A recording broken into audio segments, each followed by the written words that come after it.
एकछिन सोच्नुस् त, सेप्टेम्बर 2025 नेपालमा एउटा यस्तो आन्दोलन सुरु भयो जसको पछाडि कुनै राजनीतिक दल थिएन। यो त थियो देशको जेन जेड पुस्ताको विद्रोह, जुन सुरु भयो अनलाइनबाट। केही दिनमै यो डिजिटल आक्रोश यति बढ्यो कि सडकमा पोखियो र अन्ततः सरकार नै ढल्यो। आज हामी यही जेन जेड क्रान्तिको कथालाई गहिराईमा गएर हेर्नेछौँ।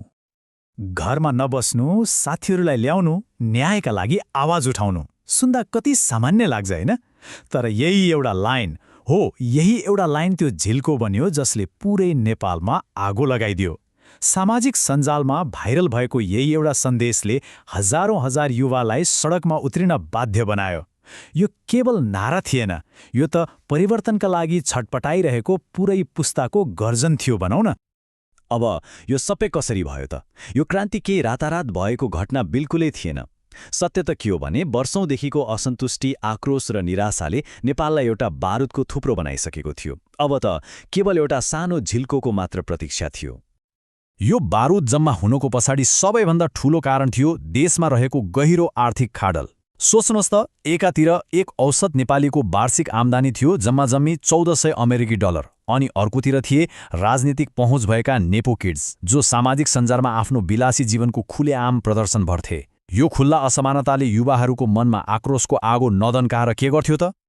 अनि यो आँकडाले त झन्न सबै कुरा छर्लङ्ग पार्छ। 25 वर्ष हो, नेपालको औसत उमेर नै 25 वर्ष थियो। मतलब यो देश युवाहरूको थियो र यहाँको जेन जेड पुस्ता जो डिजिटल दुनियाँमै हुर्कियो, उनीहरूले यो असमानतालाई नजिकबाट देखे। अब उनीहरू चुप बस्न बिल्कुल तयार थिएनन्।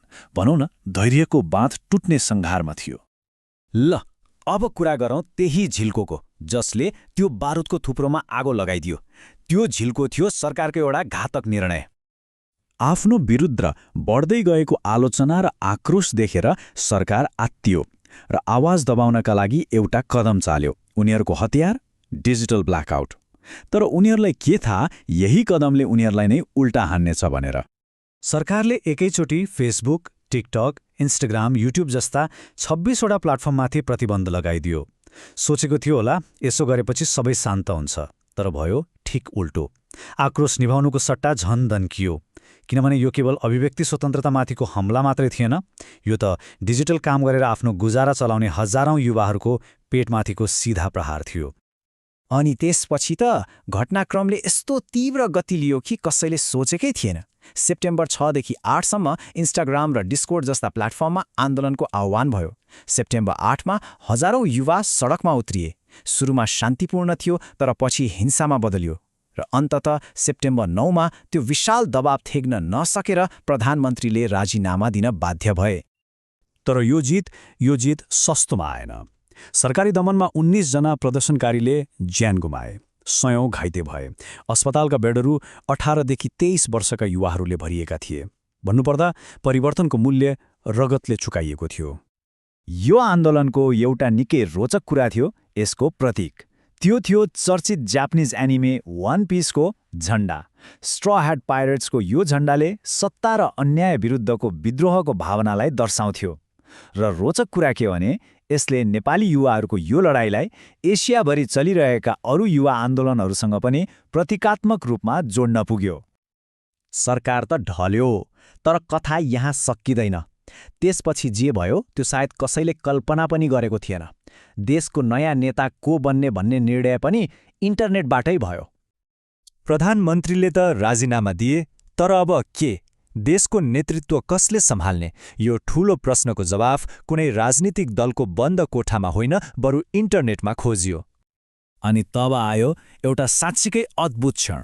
प्रदर्शनकारीहरूले के गरे भने डिस्कर्डमा एउटा अनलाइन पोल चलाए र बहुमतले पूर्व प्रधान न्यायाधीश सुशीला कार्कीलाई अन्तरिम नेताको रूपमा छनौट गर्यो। सोच्नुस् त, इतिहासमा सायद पहिलो पटक होला देशको भावी नेता को बन्ने भन्ने निर्णय एउटा च्याट प्लेटफर्मबाट भएको थियो।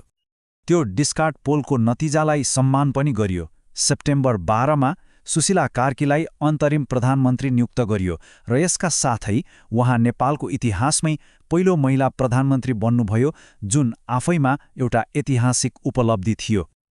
सरकार ढल्यो, नयाँ प्रधानमन्त्री पनि नियुक्त भइन्, तर के क्रान्ति साँच्चै सफल भयो त? हो, कथा यहाँ सकिँदैन। हामीले सरकार फाल्यौं तर हाम्रा मागहरू पूरा भएका छैनन्। आन्दोलनमा घाइते भएका एक युवाको यो भनाइले एउटा तितो यथार्थलाई उजागर गर्छ। हेर्नुस्, सरकार ढाल्नु एउटा ठूलो उपलब्धि त थियो, तर वर्षौंदेखि जरो गाडेर बसेको भ्रष्टाचार र असमानतालाई उखेल्नु भनेको निकै गाह्रो काम हो। वास्तविक परिवर्तनको गति निकै सुस्त छ र त्यसैले युवाहरूमा अझै पनि असन्तुष्टि कायमै छ। अनि एउटा कुरा के बुझ्नुपर्छ भने नेपालमा जे भयो त्यो कुनै एक्लो घटना थिएन। यो त दक्षिण एसियामा चलिरहेको युवा विद्रोहको एउटा ठूलो लहरको हिस्सा थियो। 2022मा श्रीलङ्काको आर्थिक सङ्कट होस् वा 2024मा बङ्गलादेशको विद्यार्थी आन्दोलन, यस क्षेत्रका युवाहरूले लगातार सत्तालाई चुनौती दिइरहेका छन्। र यो सबै घटनाक्रमले हामीलाई एउटा निकै महत्त्वपूर्ण प्रश्नको अगाडि ल्याएर छोडिदिन्छ कि डिजिटल क्रान्तिले साँच्चीकै एउटा दिगो भविष्य निर्माण गर्न सक्छ? इन्टरनेटबाट सुरु भएको आन्दोलनले सरकार ढाल्न त सफल भयो, तर के यसले देशलाई एउटा स्थिर र समृद्ध बाटोमा डोर्याउन सक्छ? सायद यो प्रश्नको जवाब त समयले नै बताउला।